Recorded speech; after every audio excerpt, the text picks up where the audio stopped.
చంద్రబాబు నాయుడు గారు బలం ఏంటి అనేది ఈరోజు అర్థమైంది నిన్న ఈరోజు జరిగినటువంటి పరిణామాలతో. జగన్మోహన్ రెడ్డి గారి బలహీనత ఎక్కడా అనేది కూడా నిన్న చంద్రబాబు నాయుడు గారి పర్యటనతో అర్థమవుతూ ఉంది. నాయకుడికి ప్రతి నాయకుడికి ఉండేటువంటి ఆ వ్యత్యాసాన్ని గమనించాల్సినటువంటి చర్చించాల్సినటువంటి అవసరం ప్రజానీకానికి ఉంది. ఇక్కడ మనము చంద్రబాబు నాయుడు గారు గతంలో 19 నుంచి 24 వరకు నరేంద్ర మోదీ గారి అపాయింట్మెంట్ కోసం కావచ్చు, అమిత్ షా గారి అపాయింట్మెంట్ కోసం కావచ్చు అనేక పర్యాయములు ప్రయత్నించారు. మహా అయితే ఒకసారి వెళ్ళి కలిసి వచ్చేశారు అంతే. అంటే ఆ సందర్భంగా చాలా అవమానాలు, చాలా ఇబ్బందులు, చాలా సమస్యలు కూడా ఎదురైనవి.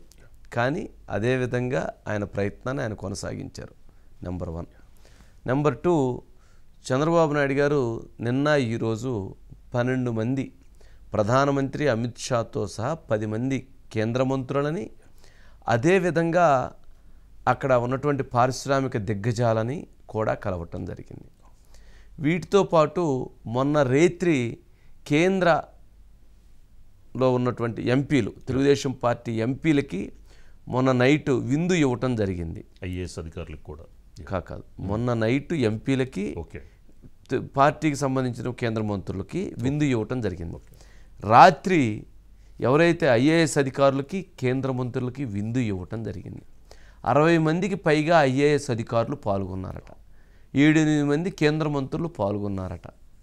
మరి ఈ అన్నీ కూడా జరుగుతున్నటువంటి అంశాలన్నీ కూడా రాష్ట్రం, ఆంధ్రప్రదేశ్ రాష్ట్రానికి కావాల్సినటువంటి అంశాల గురించి ఎక్కువ ఇనిషియేట్ తీసుకొని జరిగినటువంటి ప్రతి అంశం. అంటే బాబు బలం ఎక్కడ, చంద్రబాబు నాయుడు గారి బలం ఎక్కడ అనంటే ఎక్కడ నెగ్గాలో కాదు ఎక్కడ తగ్గాలో తెలిసిన వ్యక్తి చంద్రబాబు నాయుడు గారు కూడా, అది పవన్ కళ్యాణ్ గారు కూడా. అంటే 6 నెలలు వీరు వారితో ఉన్న వారు వీరితో ఉన్న అందరూ ఒకటిగా మారుతుంటారు. అలాగే వీరిద్దరి ద్వయంలో అలాంటి ఈక్వేషన్స్ చాలా సెట్ అవుతూ ఉన్నాయి. ఇక్కడ 2014 నుంచి 19 మధ్యలో 2018లో డిస్టర్బెన్స్ వచ్చింది ఇద్దరికి, కేంద్రానికి రాష్ట్రానికి.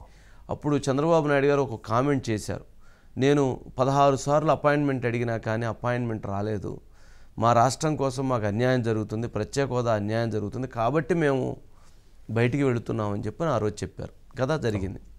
ఇప్పుడు జరిగింది ఏంటి అని అంటే ఎక్కడ తగ్గాలో తెలిసినప్పుడు ఆటోమేటిక్గా కాలం కలిసి వస్తుంది. ఆ కాలం ఎలా కలిసి వచ్చింది అనేది ఇప్పుడు మనం చూడవచ్చు.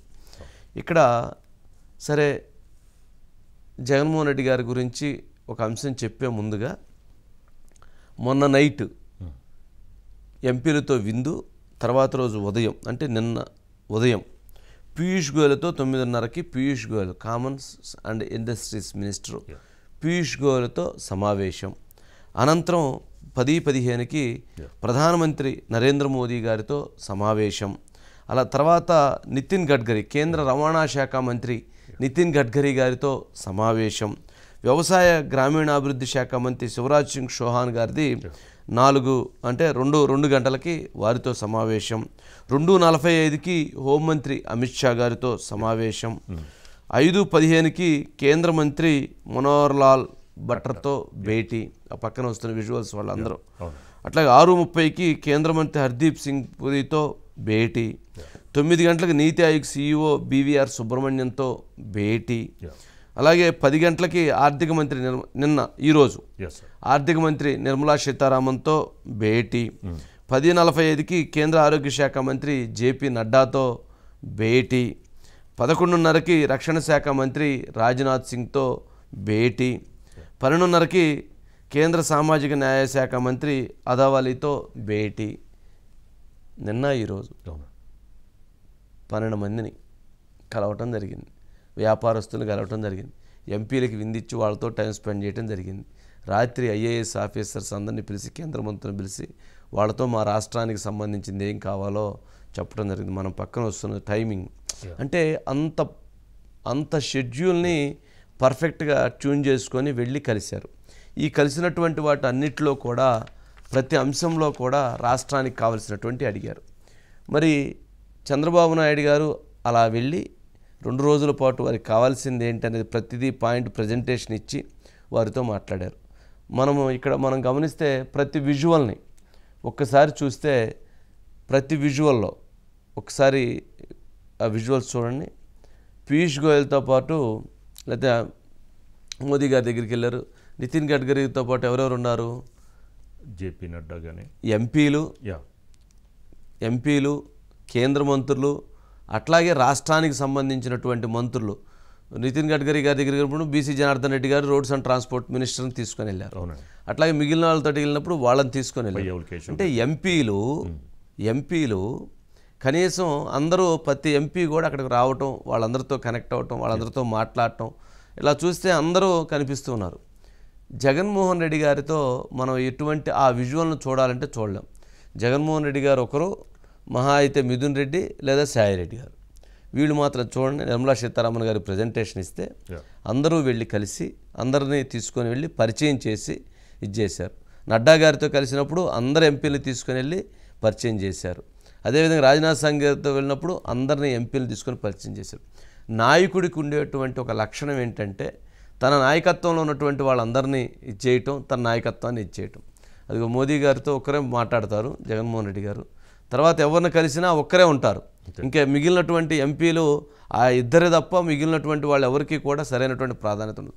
ఒక అంశాన్ని ఎందుకు తెలియజేయాలంటే ఇక్కడ గతంలో వైఎస్ఆర్సీపీ పార్టీకి 22 మంది ఎంపీలు ఉన్నారు. 22 మంది ఎంపీలు.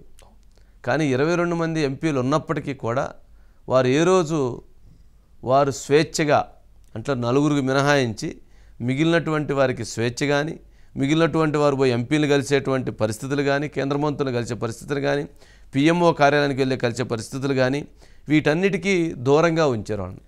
ఎందుకనంటే ఆయన ఒక్కడే వెళ్తారు, ఆయన ఒక్కడే కలుస్తారు, ఆయన ఒక్కడే మాట్లాడతారు. ఇంకెవరైనా కాదని చొరవగా వెళ్ళినా కానీ వాళ్ళకి ఇబ్బందులు ఉండేటువంటి పరిస్థితి కూడా ఉంది.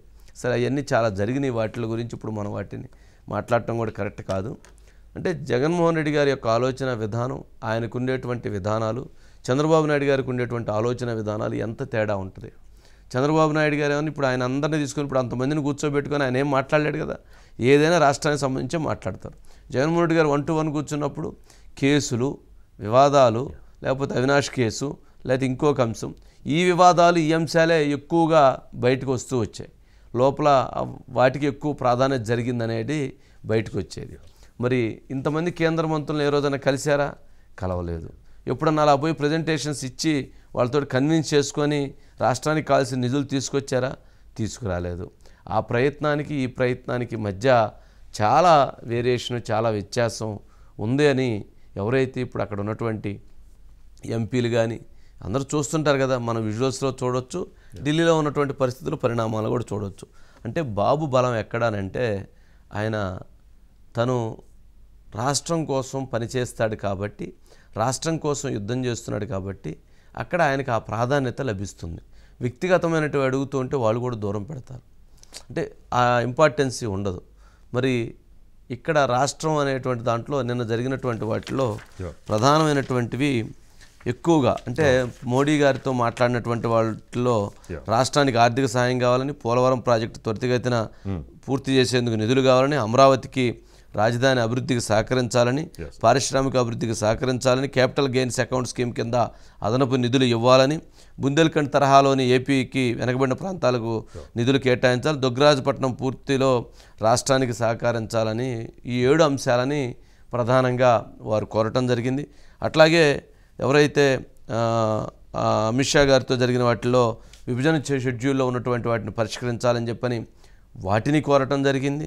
అదేవిధంగా గ్రేహౌండ్స్కి వాటికి సంబంధించి 385 కోట్ల రూపాయలు తక్షణం రిలీజ్ చేయాలని కోరటం, నితిన్ గడ్కరీ గారితో అమరావతికి ఔటర్ రింగ్ రోడ్ ప్రాజెక్టును మంజూరు చేయాలని, హైదరాబాద్ విజయవాడ జాతీయ రహదారిని 6-8 లైన్లుగా మార్చాలని, అమరావతి హైదరాబాద్ మధ్య కొత్త గ్రీన్ ఫీల్డ్ ఎక్స్ప్రెస్ను అభివృద్ధి చేయాలని, విజయవాడ తూర్పు బైపాస్ను మంజూరు చేయాలని, కుప్పం హోసూరు బెంగళూరు మధ్య గ్రీన్ఫీల్డ్ హైవే నిర్మించాలని చెప్పని ఇవి నితిన్ గడ్కరీ గారితో బీసీ జనార్దన్ రెడ్డి గారితో కల్పించి మాట్లాడించి వారు వస్తారు, మీరు కొంచెం అవన్నీ చేసి పెట్టాలని చెప్పని అప్పచెప్పారు. ఇక పీయూష్ గోయల్ గారితో జరిగినటువంటి దాంట్లో విశాఖ చెన్నై ఇండస్ట్రియల్ కారిడార్ని డెవలప్ చేయాలని, అట్లా చెన్నూరు బెంగళూరు ఇండస్ట్రియల్ కారిడార్లో పారిశ్రామిక నోడ్ను ఏర్పాటు చేయడానికి ఆర్థిక సహాయం చేయాలని కోరారు. అట్లాగే శివరాజ్ సింగ్ చౌహాన్ గారితో ఏపీకి ఇంటిగ్రేటెడ్ ఆక్వా పార్కును మంజూరు చేయాలని, అట్లాగే ఆర్కేవీ పథకం కింద రాష్ట్రానికి రావాల్సిన 125 crores నిధులు ఇవ్వాలని కూడా కోరారు. ఇక ఇంధన శాఖ మంత్రితో కర్నూలు విశాఖపట్నం మధ్య హై వోల్టేజ్ అంతర్రాష్ట్ర విద్యుత్ సరఫరా విద్యుత్ లైన్కు ఆమోదం తెలియజేయాలని, విశాఖ కాకినాడను గ్రీన్ హైడ్రోజన్ హబ్గా ప్రోత్సహించాలని కూడా కోరినటువంటి పరిస్థితి.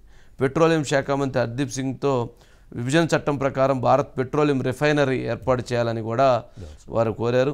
ఆర్థిక శాఖ మంత్రి నిర్మలా సీతారామన్ గారితో కేంద్ర బడ్జెట్లో ఏపీ అంశాలకు ప్రాధాన్యత ఇచ్చి నిధులు కేటాయించాలని, రాజధాని అమరావతికి కేంద్ర బడ్జెట్లో నిధులు ఇవ్వాలని కూడా కోరటం జరిగింది.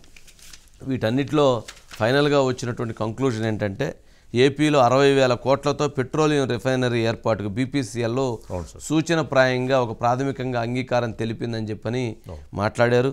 మచిలీపట్నంలో ఈ 60,000 కోట్లతో మచిలీపట్నంలో ఏర్పాటు చేసేందుకు కూడా సానుకూలత వ్యక్తం చేశారు. దానికి వర్క్ జరుగుతుందన్నారు.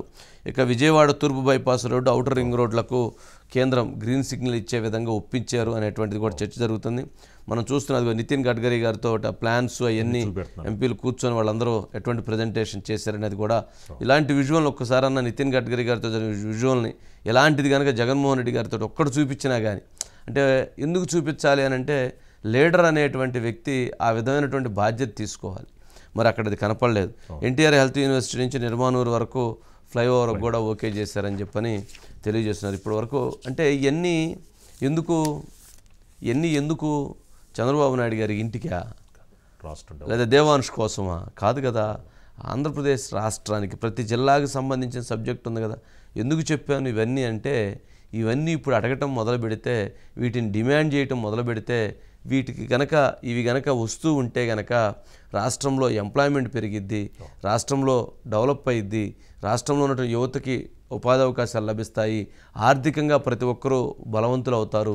ఇప్పుడు ఈ ప్రాజెక్టులన్నీ వస్తే ఏమైద్ది? ఎంప్లాయ్మెంట్ పెరిగిద్ది, అక్కడ ఉన్నటువంటి వాటికి వాల్యుయేషన్ పెరిగిద్ది, అదేవిధంగా ప్రతి ఒక్క వ్యక్తికి ఎంతో కొంత ప్రయోజనాలు కలిగేటువంటి పరిస్థితి ఏర్పడుతూ ఉంది. అది ఆలోచించాల్సిన అంశం. అందుకనే వీటన్నిటి గురించి చెప్పడం జరిగింది. రేపు ఇవన్నీ అడిగింది మళ్ళీ మనం అడగడానికి కూడా ఉండిద్ది. ఇవన్నీ మీరు అడిగారు, వాళ్ళు ఎందుకు ఇవ్వలేదు, మీరు తీసుకురండి అని అడగడానికి కూడా మనకు ఉండిద్ది అనమాట. అందుకని వీటన్నిటిని కొంచెం తెలియజేయటం జరిగింది.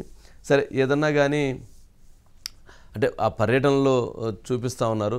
బట్ ఎందుకనో వారికి ఆ లీడర్కు ఉండాల్సినటువంటి దాంట్లో లీడర్ ఎలా ఉంటారు అనేదాన్ని చంద్రబాబు నాయుడు గారికి నిన్న ఈరోజు చూసిన తర్వాత ఢిల్లీలో ఉన్నటువంటి కేంద్ర మంత్రులు ఆయన్ని పిలుస్తున్నారట.